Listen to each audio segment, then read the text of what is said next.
Samedi 23 mars, il est 12h. Mesdames et messieurs, merci de votre fidélité à notre chaîne. Bienvenue dans Afrique Midi. Les titres. Ouverture hier au Maroc de la première édition de la conférence sur la croissance économique mondiale sous le thème « Quel modèle de croissance durable ?» Ils sont plus de 400 participants venus des 4 coins du monde à y prendre part. 350 millions de francs CFA en faux billets, c'est la saisie record effectuée par la gendarmerie sénégalaise. Un renseignement anonyme a permis de mettre la main sur les fossoyeurs.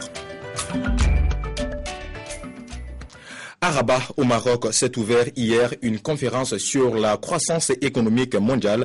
Cette première édition de l'événement est organisée par l'Institut Amadeus. Objectif, mettre en commun les idées sur la nécessité d'assurer une croissance durable et partagée. Quel modèle de croissance durable? C'est le thème choisi pour cette première édition. Plus de 400 participants ont répondu présents à l'appel de l'Institut Amadeus, organisateur de la rencontre. Durant 2 jours, c'est l'Afrique, son économie, qui sont au cœur des débats.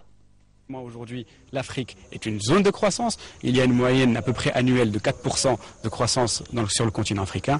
Donc pour que les opérateurs économiques internationaux investissent en Afrique, l'Afrique doit être stabilisée.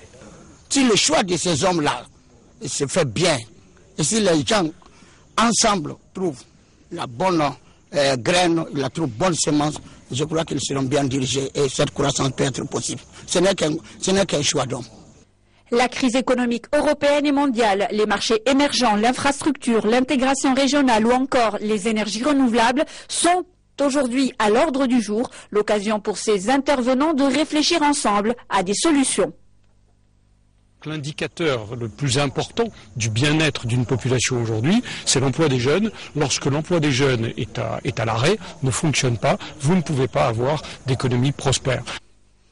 Économistes, hommes d'affaires, politiciens se sont donné rendez-vous à Rabat, un nouveau lieu de réflexion pour les enjeux économiques mondiaux. Burkina Faso, la science au service du développement durable et équitable est souhaitée, mais pas toujours facile à appliquer comme la géopolitique. Réunis à Nagoya, au Japon, en 2010, les dirigeants s'étaient penchés sur la question et convenus d'un protocole. Pour le cas du Burkina Faso, l'Assemblée nationale vient d'autoriser le gouvernement à ratifier 2 accords irrélatifs. En ratifiant l'accord portant statut du Centre international pour le génie génétique et la biotechnologie, le Burkina pourrait bénéficier de l'aide du dit centre pour le renforcement de son potentiel scientifique en matière de génie génétique et de biotechnologie. Ces 2 domaines-là sont aujourd'hui des domaines qui présentent de grands avantages dans différents domaines. Par exemple, dans le domaine de l'agriculture, on peut créer de nouvelles variétés avec de nouvelles propriétés favorables, n'est-ce pas, et également avec des propriétés qui permettent d'avoir de bons rendements ou des produits de qualité. Dans le domaine de la santé, on peut utiliser cet ensemble de techniques-là pour, par exemple, soigner certaines maladies. Quant au protocole de Nagoya, il consiste à garantir le partage juste et équitable des avantages découlant de l'exploitation des ressources génétiques afin de contribuer à la conservation et à l'utilisation durable de la diversité biologique. Ce protocole va permettre donc que celui qui vient de l'extérieur, qui prélève ou qui bénéficie d'une ressource génétique du Burkina Faso, ait à payer au pays, et que lorsqu'on paie au pays, il y a toute la chaîne, collectivité territoriale, acteurs locaux, chacun en bénéficie. C'est à l'unanimité des 113 votants que les 2 projets de loi ont été adoptés.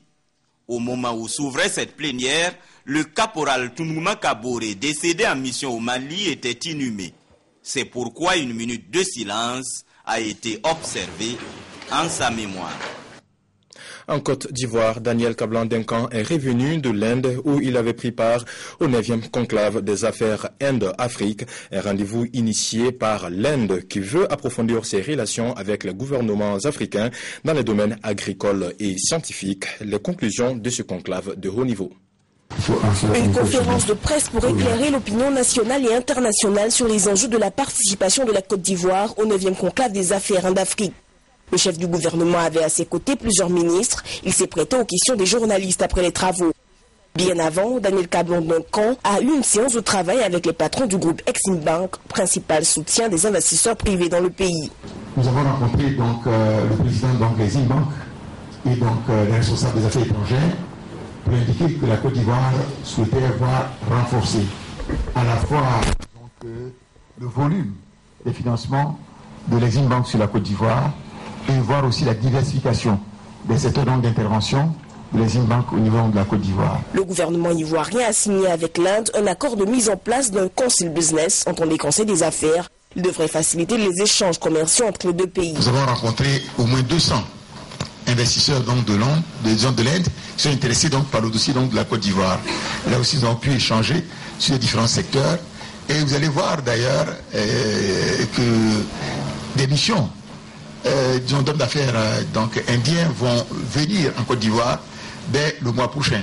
Plusieurs secteurs ont été visités par la délégation ivoirienne, dans les domaines de la santé qui met sur une coopération renforcée en matière de médicaments génériques, de l'industrie avec l'adoption de techniques de transformation pour la noix de cajou, les nouvelles technologies où l'Inde est aujourd'hui numéro 1 et les infrastructures où de belles avancées sont notées en Inde. Vous avez pu voir un peu les autoroutes sur lesquelles nous sommes passés, les nouvelles technologies, ils ont utilisé le ciment plutôt que le macadam. Ils nous ont indiqué d'ailleurs aussi qu'on peut prendre, disons, du caoutchouc à 10% pour mettre dans le bitume, qui rend donc les routes une durabilité plus longue, d'au moins de 4 à 5 ans minimum. Vous voyez, il y a beaucoup de choses qu'on découvre en venant donc ici. Un appel d'offres est d'ailleurs même lancé sur Abidjan pour des solutions pratiques aux problèmes d'eau que connaît le pays. Au large des côtes du Gabon, au moins 30 immigrés clandestins originaires de plusieurs pays de la région ont trouvé la mort alors qu'ils tentaient de rejoindre le Gabon. Leur pirogue a chaviré mercredi soir au large de la capitale Libreville. Un nouveau drame de l'immigration clandestine.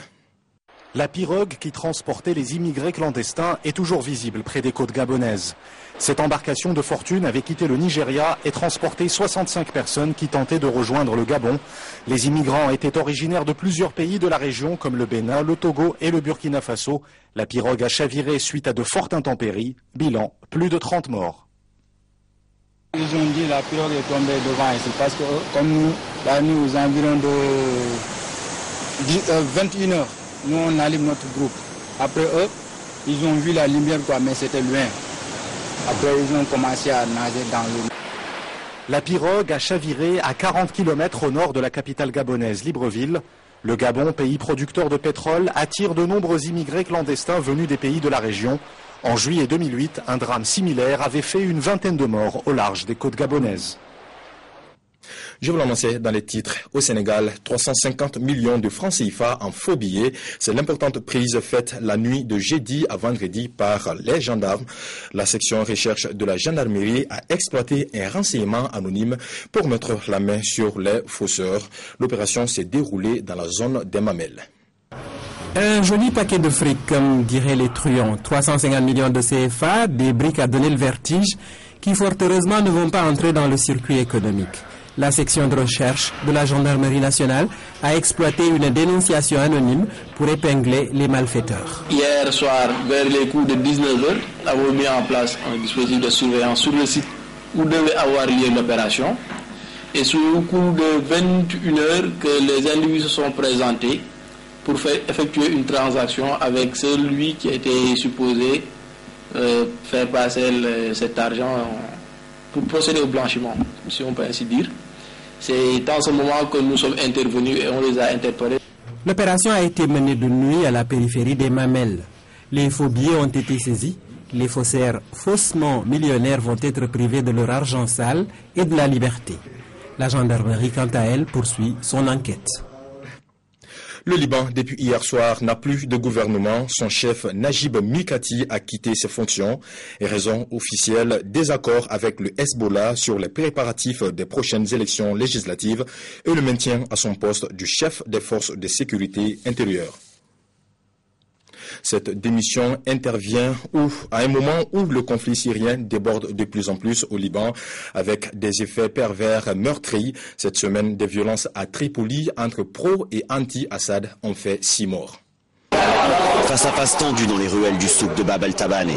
D'un côté, ces miliciens sunnites, farouches adversaires de Bachar al-Assad et de ses alliés au Liban. De l'autre, l'armée libanaise qui tente tant bien que mal de s'interposer.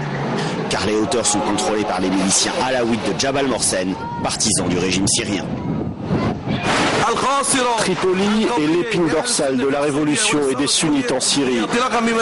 Nos ennemis obéissent aux ordres de l'Iran, du Hezbollah et du régime syrien. Ils conspirent contre Tripoli et surtout contre ses sunnites. Tripoli, fief sunnite et deuxième ville du Liban, s'embrase régulièrement. La crise syrienne exacerbe les haines confessionnelles. Cette fois, les affrontements ont commencé dans 7 hôpitaux entre patients sunnites et alaouites. Abou Yamen, qui travaille pour une organisation d'aide aux réfugiés syriens, se trouvait sur les lieux. Ils ont commencé à élever la voix, puis à s'insulter les uns les autres. Je les ai entendus tirer, mais je n'ai pas vu qui a ouvert le feu en premier. Abou Yamen a combattu dans les rangs de l'armée syrienne libre. Il a perdu un bras lors de la chute du quartier de Baba Amr à Homs il y a un peu plus d'1 an.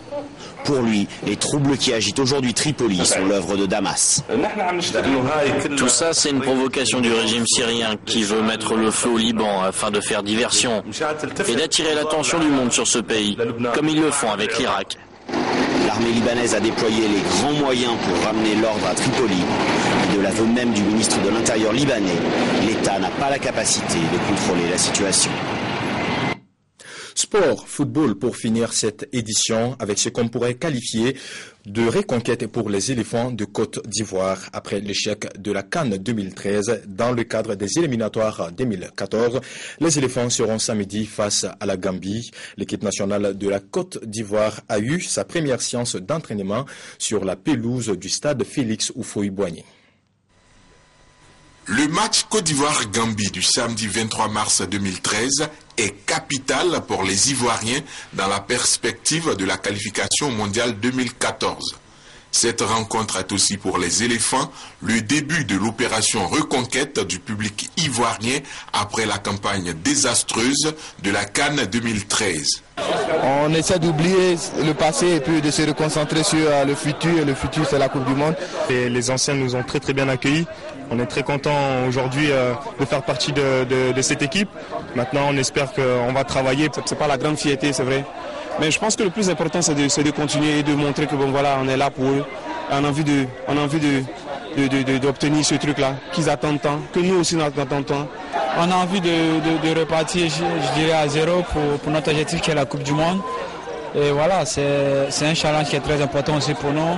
Le sélectionneur national de la Côte d'Ivoire et 6 joueurs mettent donc à profit ce premier regroupement post-CAN pour ressouder la troupe. Pour sa part, le ministre des Sports a apporté le soutien du gouvernement ivoirien aux éléphants. Pour Alain Lobognon, les éléphants doivent impérativement se relever de cette mauvaise chute. C'est à eux de se racheter, c'est à eux de se faire pardonner. Et je pense que les Ivoiriens l'ont compris, ils seront au rendez-vous pour les pousser jusqu'à la victoire finale. Le soutien du gouvernement acquis, Sabri Lamouchi et les éléphants souhaitent que les Ivoiriens reviennent au stade pour les pousser à la victoire. Seront-ils entendus? Voilà qui met fin à cette édition. Merci de l'avoir suivi. Prochain rendez-vous avec l'information, c'est à partir de 19h45 avec Afrique Soir. À bientôt sur notre chaîne.